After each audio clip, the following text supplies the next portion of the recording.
ایک چمکتا ہوا نقطہ، ایک نورانی شعلہ جس کا نام خودی ہے، جو ہمارے وجود کی بنیاد ہے، ہماری خاک میں پوشیدہ وہ چنگاری جو ہمیں جلا بخشتی ہے۔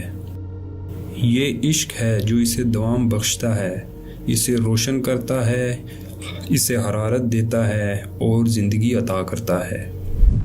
یہ عشق ہے جس سے اس کی تابندگی نکلتی ہے، اس کے پوشیدہ امکانات کھلتے ہیں۔ عشق ہی ہے جو اسے آتش فشاں بنا دیتا ہے اور اس کے نور کو جہاں بھر میں پھیلا دیتا ہے۔ عشق تلوار اور خنجر سے نہیں ڈرتا، عشق مٹی، پانی، ہوا یا آگ سے نہیں پیدا ہوتا۔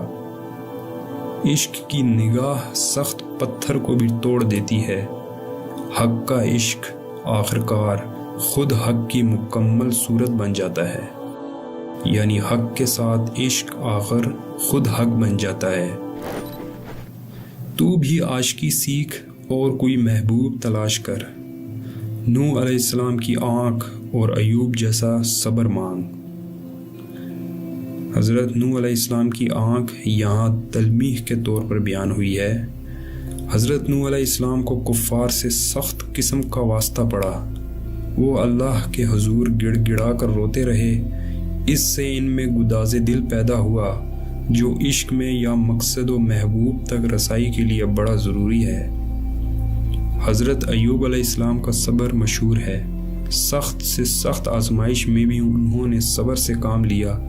گویا علامہ ان دو حوالوں سے سراپا عمل بننے، دل میں گداز پیدا کرنے اور ہر آزمائش میں صبر کی بدولت پورا اترنے کی تلقین فرماتے ہیں۔ علامہ ہی کا ایک شعر ہے، تو بچا بچا کے نہ رکھ اسے، تیرا آئینہ ہے وہ آئینہ، کہ شکستہ ہو تو عزیز تر ہے، نگاہ آئینہ ساز میں۔ تو مٹی کی ایک مٹھی سے کیمیا پیدا کر، کسی کامل انسان کے آستانے پر بوسہ دے، اپنی شمع کو پیر رومی کی طرح روشن کر، روم کو تبریز کی آگ میں جلا دے۔ مولانا روم یا رومی 7ویں صدی ہجری 13ویں صدی عیسوی کے بہت بڑے عالم و صوفی گزرے ہیں۔ شروع میں انہوں نے درس و تدریس کا پیشہ اپنایا، لیکن ایک موقع پر جب ان کی ملاقات شمس تبریزی جیسے صاحب باطن درویش سے ہوئی تو اس ملاقات نے ان کی کایا ہی پلٹ کر رکھ دی اور وہ ظاہری علوم اور درس و تدریس سے الگ ہو کر باطن کی طرف متوجہ ہو گئے۔ علامہ کے نزدیک رومی سراپا عشق کی علامت ہیں۔ علامہ اسی حوالے سے فرماتے ہیں کہ جس طرح مولانا روم نے شمس تبریزی سے مل کر اپنی ذات کو بھلا دیا اور سراپا عشق بن گئے، تو بھی کسی مرشد کامل تلاش کر کے خود کو بھی ایسے ہی مقام پر لے جا۔ اے مسلمان، تیرے دل میں بھی ایک معشوق پوشیدہ ہے، اگر تو آنکھ رکھتا ہے، یعنی اگر تو بصیرت رکھتا ہے تو آ، میں تجھے دکھاتا ہوں۔ مسلمانوں کی حضور اکرم صلی اللہ علیہ وآلہ وسلم سے دوری کا نتیجہ علامہ نے اپنی ایک دو بیتی میں اس طرح بتایا ہے۔ فرماتے ہیں کہ میں ایک رات خدا کے حضور بہت رویا کہ مسلمان کس وجہ سے ذلیل و خوار ہو رہے ہیں۔ آواز آئی، تجھے علم نہیں کہ اس قوم کے پاس دل تو ہے لیکن ان کا کوئی محبوب نہیں ہے۔ حضور کے عاشق حسینوں سے بھی کہیں زیادہ حسین، عمدہ، زیبا اور محبوب ہوتے ہیں۔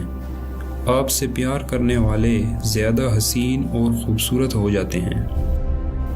دل حضور صلی اللہ علیہ وسلم کے عشق سے قوی اور مضبوط ہوتا ہے اور خاک بھی سریا کے ہم پلہ ہو جاتی ہے۔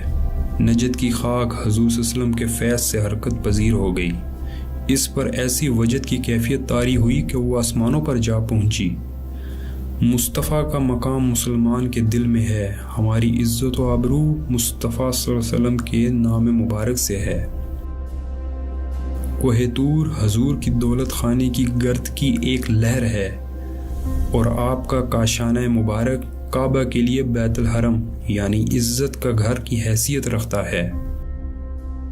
ابدیت ان کے لمحے کے مقابلے میں کم تر ہے انہوں نے چٹائی پر سو کر شاہان فارس کے تاج کو اپنے امتیوں کے قدموں میں رکھا۔ انہوں نے غار ہرا کی راتوں کو جاگ کر بسر کیا اور دنیا میں ایک ریاست، ایک نظام اور ایک تمدن قائم کیا۔ جب جنگ کا وقت آیا تو ان کی تلوار نے لوہے کو پانی کر دیا، اور جب سجدے میں گئے تو آنکھوں سے اشکوں کی بارش ہونے لگی۔ جب پکارا گیا تو ان کی تلوار نے آمین کہا۔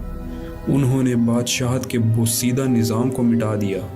انہوں نے دنیا میں نئی اقدار متعارف کروائیں، دین کی کنجی سے اس جہاں کے دروازے کھول دیے۔ ان کی نظر میں اعلیٰ و ادنا برابر تھے۔ وہ غلاموں کے ساتھ ایک ہی دسترخوان پر بیٹھے۔ وہی تھے جنہوں نے قیدی عورت کو اپنی چادر عطا کی۔ ہم اس قیدی عورت سے بھی زیادہ برہنہ ہو گئے ہیں۔ ہم اقوام عالم کے سامنے بے نقاب کھڑے ہیں۔ قیامت کے دن بھی ہمارا سہارا وہی صلی اللہ علیہ وآلہ وسلم ہوں گے۔ اسی دنیا میں بھی ہماری پناہ وہی ہیں۔ ان کی رحمت دوستوں کے لیے بھی ہے، دشمنوں کے لیے بھی۔